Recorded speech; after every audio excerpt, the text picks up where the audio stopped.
ನೀವು ಗೊತ್ತಾಗಿರೋದು ಕೇವಲ ಗೆಹ್ಲೋಟ್ ವದಂತಿಗಳಷ್ಟೇ. ಹಾಗೆ ಸಚಿನ್ ಪೈಲಟ್ ಅವರ ಉದಾಹರಣೆಯನ್ನ ಕೊಟ್ಟು ವಿವರಿಸ್ತಾ ಇದ್ರಿ. Let's compare Siddaramaiah and D K she ನಾವು.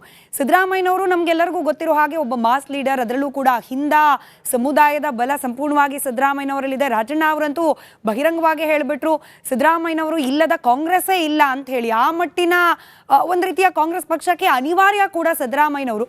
ಬಟ್ ಈಗ 2.5 ವರ್ಷಗಳ ಟರ್ಮ್ ಏನಿದೆ, ಸಿದ್ದರಾಮಯ್ಯನವರ ವರ್ಚಸ್ಸು ವ್ಯಕ್ತಿತ್ವದ ಮೇಲೆ ಏನಾದರೂ ಪರಿಣಾಮಗಳನ್ನ ಬೀರ್ತಾ ಅಂತ ಹೇಳಿ. ಮೂಡ ಆಯಿತು, ವಾಲ್ಮೀಕಿ ಆಯಿತು, ಇದರ ನಡುವೆ ಗ್ಯಾರಂಟಿಗಳನ್ನ ತಂದು ಆರ್ಥಿಕ ಸಮತೋಲನ ಕಾಪಾಡಿಕೊಳ್ಳುವಲ್ಲಿ ಎಲ್ಲೋ ಒಂದು ಕಡೆ ಕಾಂಗ್ರೆಸ್ ಸರ್ಕಾರ ವಿಫಲವಾಯಿತು ಅನ್ನೋ ವಿರೋಧ ಪಕ್ಷಗಳ ಬ್ಯಾಕ್ ಟು ಬ್ಯಾಕ್ ಅಟ್ಯಾಕ್ಗಳು.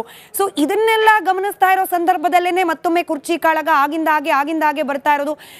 ಈ 2.5 ವರ್ಷಗಳ ಕಾಲದ ಜರ್ನಿ ಸಿದ್ದರಾಮಯ್ಯನವರ ಪೊಲಿಟಿಕಲ್ ವರ್ಚಸ್ಸು, ಪೊಲಿಟಿಕಲ್ ವ್ಯಕ್ತಿತ್ವ ಇದ್ರ ಮೇಲೆ ಏನಾದರೂ ಪರಿಣಾಮ ಬೀರ್ತಾ ಅಂತ?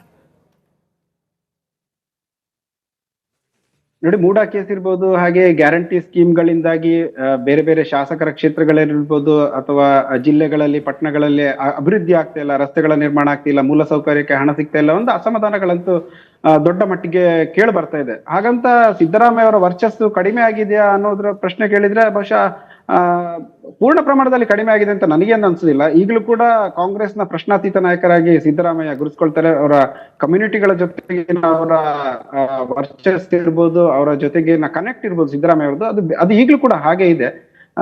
ಹಾಗಂತ ಡಿ ಕೆ ಶಿವಕುಮಾರ್ ಅವರ ಸಂಘಟನಾ ಚಾತುರ್ಯತೆ ಇರ್ಬೋದು, ಅವರ ಕೆಪಾಸಿಟಿ ಇರ್ಬೋದು, ಒಂದು ಎಲೆಕ್ಷನ್ ಅನ್ನ ಮ್ಯಾನೇಜ್ ಮಾಡುವಂತ ಅವರ ಚಾಣಾಕ್ಷತನ ಇರ್ಬೋದು, ಅದನ್ನು ಕೂಡ ನೀವು ಸೈಡ್ ಲೈನ್ ಮಾಡ್ಲಿಕ್ಕೆ ಸಾಧ್ಯ ಆಗುದಿಲ್ಲ. ಬಹಳ ಕಳೆದ 5-6 ವರ್ಷಗಳಂತೂ ಡಿ ಕೆ ಶಿವಕುಮಾರ್ ಬಹಳ ಮೆಚೂರ್ಡ್ ಪೊಲಿಟಿಷಿಯನ್ ಆಗಿ ಹೊರಹೊಮ್ಮಿರೋದನ್ನ ನಾವು ನೋಡ್ತೇವೆ. ಸೊ ಹೀಗಾಗಿ ಇಬ್ರು ಕೂಡ ಪಕ್ಷಕ್ಕೆ ಬಹಳ ಮುಖ್ಯ ನಾಯಕರಾಗ್ತಾರೆ.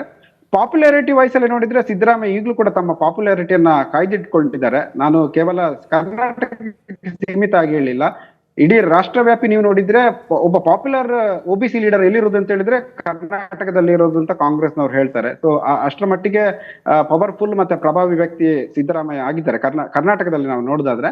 ಸೊ ಹೀಗಿರ್ಬೇಕಾದ್ರೆ ಅವರನ್ನ ಕಡೆಗಣಿಸಿ ತಕ್ಷಣಕ್ಕೆ ನೀವು ಮುಖ್ಯಮಂತ್ರಿ ಸ್ಥಾನದಲ್ಲಿ ಡಿ ಕೆ ಶಿವಕುಮಾರ್ ಅವರನ್ನ ಕೂರಿಸ್ಲಿಕ್ಕೆ ಕೂಡ ಸಾಧ್ಯ ಆಗೋದಿಲ್ಲ. ವರ್ಚಸ್ಸಿಗೆ ಹಾನಿ ಆಗಿದೆ ಅಂತ ಹೇಳಿದ್ರೆ ಸರ್ಕಾರದ ಬಗ್ಗೆ ಅಸಮಾಧಾನ ಖಂಡಿತ ಅನೇಕ ಕಡೆ ಕೇಳಿ ಬರ್ತಾ ಇದೆ. ಅನುದಾನಗಳು ಸಿಗ್ತಾ ಇಲ್ಲ, ಗ್ಯಾರಂಟಿ ಸ್ಕೀಮ್ಗೆ ಹೆಚ್ಚು ಹಣ ಹೋಗ್ತಾ ಇದೆ, ಹೀಗಾಗಿ ಅಭಿವೃದ್ಧಿ ಚಟುವಟಿಕೆಗಳು ಆಗ್ತಾ ಇಲ್ಲ. ಸೊ ಅನ್ನೋದು ಕೂಡ ಒಂದು ಸಾಕಷ್ಟು ಚರ್ಚೆಗಳಿಗೆ ಗ್ರಾಸ ಆಗಿರೋದನ್ನ ನಾವು ನೋಡಿರ್ಬೋದು.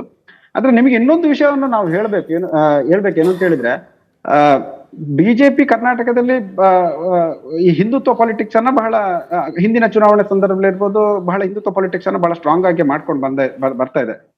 ಆದ್ರೆ ಈ ಹಿಂದುತ್ವ ಪಾಲಿಟಿಕ್ಸ್ ಗೆ ಹೆಚ್ಚು ಅನುಕೂಲ ಆಗೋದು ಸಿದ್ದರಾಮಯ್ಯ ಅವರು ನಾಯಕರಾಗಿದ್ದಾಗ. ಸಿದ್ದರಾಮಯ್ಯ ಅವರು ಯಾವತ್ತೂ ಕೂಡ ತಾವು ಹಿಂದುತ್ವದ ಲೀಡರ್ ಆಗ್ಲಿ, ಒಂದು ಕಮ್ಯುನಿಟಿ ಅಥವಾ ಒಂದು ಧರ್ಮದ ಪರವಾಗಿ ನಿಂತವರಲ್ಲ. ಮತ್ತೆ ಬಿಜೆಪಿ ಅವರನ್ನ ಅಲ್ಪಸಂಖ್ಯಾತರ ಪರವಾಗಿ ನಿಂತಿರುವಂತ ವ್ಯಕ್ತಿ ಅಂತ ಟಾರ್ಗೆಟ್ ಮಾಡ್ತಾ ಬಂದಿರೋದು. ಆದ್ರೆ ಶಿವಕುಮಾರ್ ಯಾವತ್ತೂ ಕೂಡ ಒಂದು ಧರ್ಮದ ಜೊತೆಗೆ ತಮ್ಮನ್ನ ಗುರುತಿಸಿಕೊಳ್ಳುವಂತ ಒಂದು ಕೆಲಸವನ್ನ ಮಾಡಿಲ್ಲ. ಅವರ ಸಾಫ್ಟ್ ಹಿಂದುತ್ವ ಇರ್ಬೋದು, ದೇವಸ್ಥಾನಗಳಿಗೆ ಭೇಟಿ ಇರ್ಬೋದು, ಮಠ ಮಾನ್ಯವನ್ನ ಆದ್ಯತೆ ತೆಗೆದುಕೊಳ್ಳೋದು, ಮಠಾಧೀಶರನ್ನ ಆದ್ಯತೆ ತೆಗೆದುಕೊಳ್ಳುವಂತದ್ದು. ಸೊ ಈ ರೀತಿ ಇರ್ಬೇಕಾದ್ರೆ ಬಿಜೆಪಿ ಅವರಿಗೆ ಇವರನ್ನ ಹಿಂದುತ್ವ ವಿಷಯದಲ್ಲಿ ಡಿ ಕೆ ಶಿವಕುಮಾರ್ ಅವ್ರನ್ನ ಟಾರ್ಗೆಟ್ ಮಾಡ್ಲಿಕ್ಕೆ ಸಾಧ್ಯ ಇಲ್ಲ.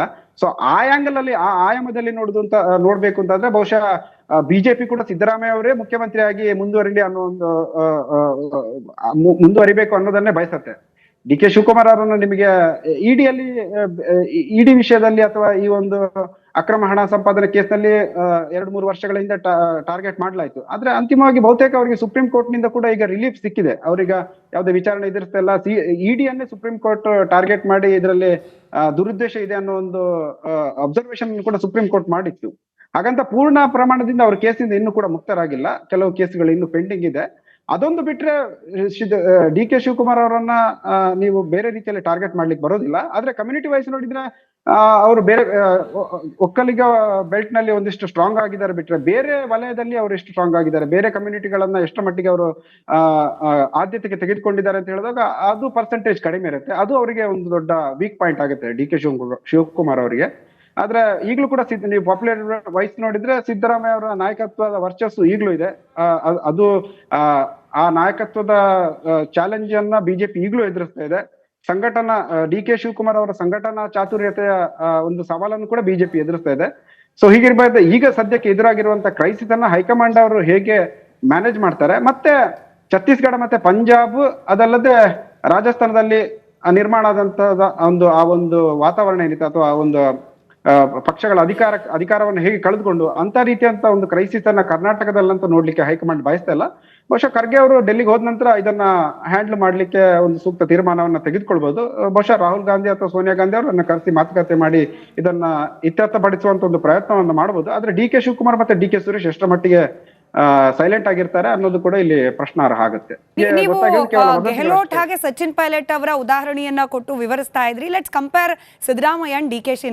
ಸಿದ್ದರಾಮಯ್ಯನವರು ನಮ್ಗೆಲ್ಲರಿಗೂ ಗೊತ್ತಿರೋ ಹಾಗೆ ಒಬ್ಬ ಮಾಸ್ ಲೀಡರ್, ಅದರಲ್ಲೂ ಕೂಡ ಹಿಂದ ಸಮುದಾಯದ ಬಲ ಸಂಪೂರ್ಣವಾಗಿ ಸಿದ್ದರಾಮಯ್ಯನವರಲ್ಲಿದೆ. ರಾಜಣ್ಣ ಅವರಂತೂ ಬಹಿರಂಗವಾಗಿ ಹೇಳಿಬಿಟ್ರು ಸಿದ್ದರಾಮಯ್ಯನವರು ಇಲ್ಲದ ಕಾಂಗ್ರೆಸ್ಸೇ ಇಲ್ಲ ಅಂತ ಹೇಳಿ. ಆ ಮಟ್ಟಿನ ಒಂದು ರೀತಿಯ ಕಾಂಗ್ರೆಸ್ ಪಕ್ಷಕ್ಕೆ ಅನಿವಾರ್ಯ ಕೂಡ ಸಿದ್ದರಾಮಯ್ಯನವರು.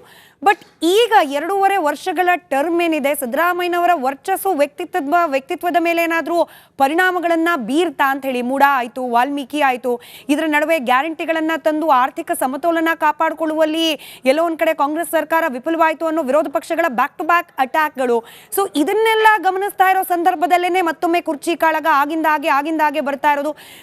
ಈ 2.5 ವರ್ಷಗಳ ಕಾಲದ ಜರ್ನಿ ಸಿದ್ದರಾಮಯ್ಯನವರ ಪೊಲಿಟಿಕಲ್ ವರ್ಚಸ್ಸು, ಪೊಲಿಟಿಕಲ್ ವ್ಯಕ್ತಿತ್ವ ಇದ್ರ ಮೇಲೆ ಏನಾದ್ರೂ ಪರಿಣಾಮ ಬೀರ್ತಾ ಅಂತ? ನೋಡಿ, ಮೂಡಾ ಕೇಸ್ ಇರ್ಬೋದು, ಹಾಗೆ ಗ್ಯಾರಂಟಿ ಸ್ಕೀಮ್ಗಳಿಂದಾಗಿ ಬೇರೆ ಬೇರೆ ಶಾಸಕರ ಕ್ಷೇತ್ರಗಳಿರ್ಬೋದು ಅಥವಾ ಜಿಲ್ಲೆಗಳಲ್ಲಿ ಪಟ್ಟಣಗಳಲ್ಲಿ ಅಭಿವೃದ್ಧಿ ಆಗ್ತಾ ಇಲ್ಲ, ರಸ್ತೆಗಳ ನಿರ್ಮಾಣ ಆಗ್ತಿಲ್ಲ, ಮೂಲಸೌಕರ್ಯಕ್ಕೆ ಹಣ ಸಿಗ್ತಾ ಇಲ್ಲ, ಒಂದು ಅಸಮಾಧಾನಗಳಂತೂ ದೊಡ್ಡ ಮಟ್ಟಿಗೆ ಕೇಳಿ ಬರ್ತಾ ಇದೆ. ಹಾಗಂತ ಸಿದ್ದರಾಮಯ್ಯ ಅವರ ವರ್ಚಸ್ಸು ಕಡಿಮೆ ಆಗಿದೆಯಾ ಅನ್ನೋದ್ರ ಪ್ರಶ್ನೆ ಕೇಳಿದ್ರೆ ಬಹುಶಃ ಪೂರ್ಣ ಪ್ರಮಾಣದಲ್ಲಿ ಕಡಿಮೆ ಆಗಿದೆ ಅಂತ ನನಗೇನು ಅನ್ಸುದಿಲ್ಲ. ಈಗಲೂ ಕೂಡ ಕಾಂಗ್ರೆಸ್ನ ಪ್ರಶ್ನಾತೀತ ನಾಯಕರಾಗಿ ಸಿದ್ದರಾಮಯ್ಯ ಗುರುಸ್ಕೊಳ್ತಾರೆ. ಅವರ ಕಮ್ಯುನಿಟಿಗಳ ಜೊತೆಗಿನ ಅವರ ವರ್ಚಸ್ ಇರ್ಬೋದು, ಅವರ ಜೊತೆಗಿನ ಕನೆಕ್ಟ್ ಇರ್ಬೋದು ಸಿದ್ದರಾಮಯ್ಯ ಅವ್ರದ್ದು, ಅದು ಈಗಲೂ ಕೂಡ ಹಾಗೆ ಇದೆ. ಹಾಗಂತ ಡಿ ಕೆ ಶಿವಕುಮಾರ್ ಅವರ ಸಂಘಟನಾ ಚಾತುರ್ಯತೆ ಇರ್ಬೋದು, ಅವರ ಕೆಪಾಸಿಟಿ ಇರ್ಬೋದು, ಒಂದು ಎಲೆಕ್ಷನ್ ಅನ್ನ ಮ್ಯಾನೇಜ್ ಮಾಡುವಂತ ಅವರ ಚಾಣಾಕ್ಷತನ ಇರ್ಬೋದು, ಅದನ್ನು ಕೂಡ ನೀವು ಸೈಡ್ ಲೈನ್ ಮಾಡ್ಲಿಕ್ಕೆ ಸಾಧ್ಯ ಆಗುದಿಲ್ಲ. ಬಹಳ ಕಳೆದ 5-6 ವರ್ಷಗಳಂತೂ ಡಿ ಕೆ ಶಿವಕುಮಾರ್ ಬಹಳ ಮೆಚೂರ್ಡ್ ಪೊಲಿಟಿಷಿಯನ್ ಆಗಿ ಹೊರಹೊಮ್ಮಿರೋದನ್ನ ನಾವು ನೋಡ್ತೇವೆ. ಸೊ ಹೀಗಾಗಿ ಇಬ್ರು ಕೂಡ ಪಕ್ಷಕ್ಕೆ ಬಹಳ ಮುಖ್ಯ ನಾಯಕರಾಗ್ತಾರೆ.